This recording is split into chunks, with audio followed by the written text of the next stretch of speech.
Here is 5 ETFs that pay monthly dividends. Dividends are fantastic if you are looking out for passive income, whether to eventually live off with it or to help cover some monthly expenses like your home loan repayment, funding that dream holidays you have always wanted, or even getting that sport car you have been eyeing for. Most dividend ETF pay dividend every quarter, 4 times per year. Popular ETF like SCHD, VYM, DGRO work this way. But what you didn't know is that there are monthly dividend ETF that pay dividend every single month, 12 times per year. This means you will get a more consistent and reliable stream of dividend income. Well, I will call it a passive income. Hello everyone, welcome back to my channel. I'm Rex. I recently shared my 1-year investment in SP500, and trust me, the experience really will throw you off. You can see how much I have made over a year and many tips from my investment journey. Well, my investment journey doesn't just stop there. In this video, I'm going to go over a complete breakdown by sharing with you the 5 best ETF they pay out dividend every single month. So let's get started. The first dividend ETF will be JEPI, JP Morgan Equity Premium Income ETF. JEPI received a 4-star Morningstar rating, including a bronze medalist rating from Morningstar, which is solid and quite impressive for this high monthly dividend paying ETF. The goal of JEPI delivers monthly dividend income with equity market exposure and less volatility. This is achieved through their portfolio managers who have over 60 years of combined expertise in investing work, writing or selling out of the money call option on the SP500 index. As a result, JEPI offers a really attractive dividend yield, currently around 7% with an expense ratio of 0.35%. And also you can look at the top holding in JEPI. There are Progressive Corps, Trends Technology, Meta Platform, Facebook, Southern Company, Mastercard, and ABBV. Their top sectors are my tech, my favorites, healthcare, industrial, and financials. JEPI dividend growth has been solid since 2020 with a slight decline overall in 2023. According to Seeking Alpha, JEPI has an A- for its risk grade, indicating how low standard deviation and low volatility, which is very great for investors who are seeking for high dividend income and low volatility. The monthly dividend JEPIs have been consistent upward in overall capital appreciation compared to investing in SP500 like DOO or IVV. The second best ETF is JEPQ. The goal of JEPQ is to deliver monthly income with Nasdaq 100 exposure and less volatility. If investing in the QQQ or QQQM ETF seems too volatile or risky for you, then JEPQ is worth considering. Managed by lead portfolio managers who has over 3 decades of investing experience, JEPQ employ a similar strategy of writing or selling out of the money call options on the Nasdaq 100 index. This results in a high dividend yield, currently around 9%, which is exceptional for those aiming to retire on dividends. JEPQ expense ratio is also a reasonable 0.35%. Its top holding including Microsoft, Apple, Nvidia, Amazon, Facebook, and Google. Primarily technology followed by communication and consumer cyclical. Although JEPQ is relatively new, not like the VOO, VII so many years in the market, it has demonstrated a positive growth dividend. As per Seeking Alpha statistic, it rates JEPQ with a B for risk, mainly due to its slightly higher standard deviation and volatility. However, it remains less risky than the QQQ, which hold C risk grade. So JEPQ has not only kept pace with, but also outperformed a lot of major ETF in the market, making it a strong choice for those who are seeking technology exposure while collecting a high dividend income. Next best dividend, DIVO, or we call it DIVO, also can. Amplify CWF Enhanced Dividend Income ETF. That's very long, right? Oh my god.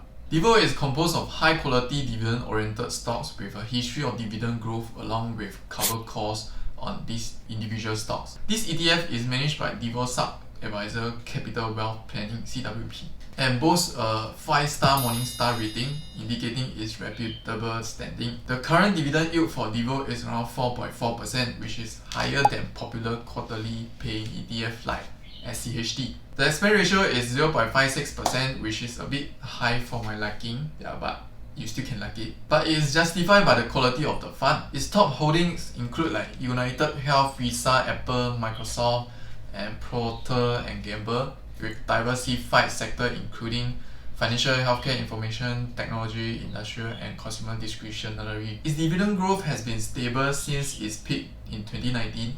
According to Seeking Alpha, DIVO has a risk grade reflecting lower volatility and standard deviation compared to other ETF on my list. So as you can see, the monthly dividend of DIVO has been consistent, and it has really delivered impressive return that closely track the SP500 ETF like VOO. So it's definitely a great dividend if you are interested in VOO. The fourth dividend ETF on my list is SPYI, the NEO SP500 High Income ETF. SPYI also provides a monthly dividend income, but the difference is that it is more tax efficient. And furthermore, it has the potential of upside appreciation in rising market. The current dividend yield for SPYI is over 11%.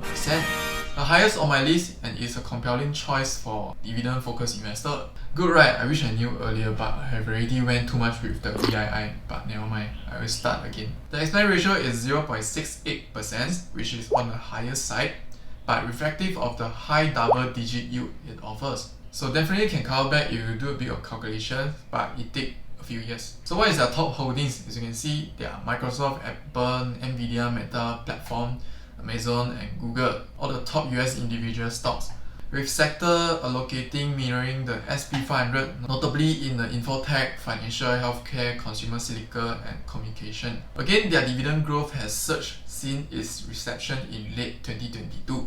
SCHD Alpha rates SPYI with an A risk grade, highlighting its lower standard deviation, lower concentration in top holdings, low volatility and minimal turnover.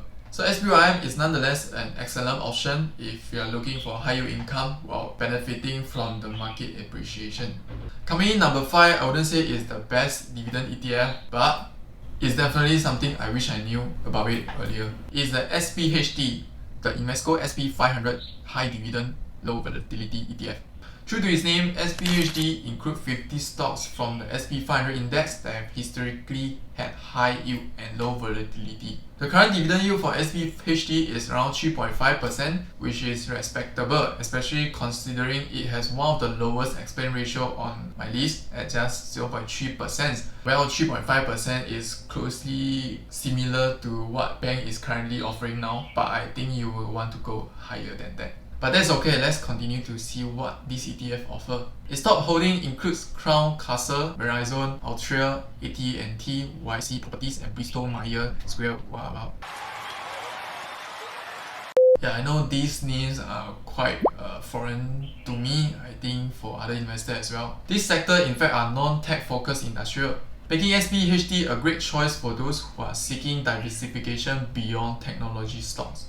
It's just another wise option, like learning new skill, new experience, so you can be stronger in a way. Excuse me a second. Its dividend growth has been solid with a long track record of reliability.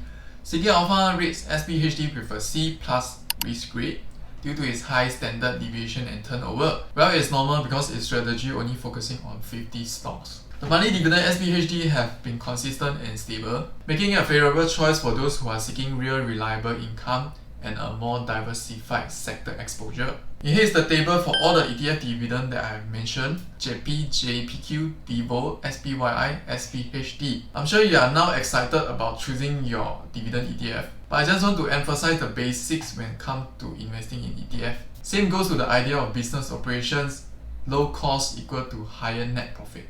So be sure to factor into the fee like the withholding tax, whether it is US domicile or Irish domicile ETF, progress fee and the expense ratio in overall performance of your ETF. These can all add up in your overall return from the ETF. So that's all for today's video. If you find this video useful, please be sure to give a thumbs up and be sure to subscribe my channel. And you also can join my Telegram community group. I'll be sharing with you more investment tips in my next video. I'm Rex. See you in the next video. Bye bye.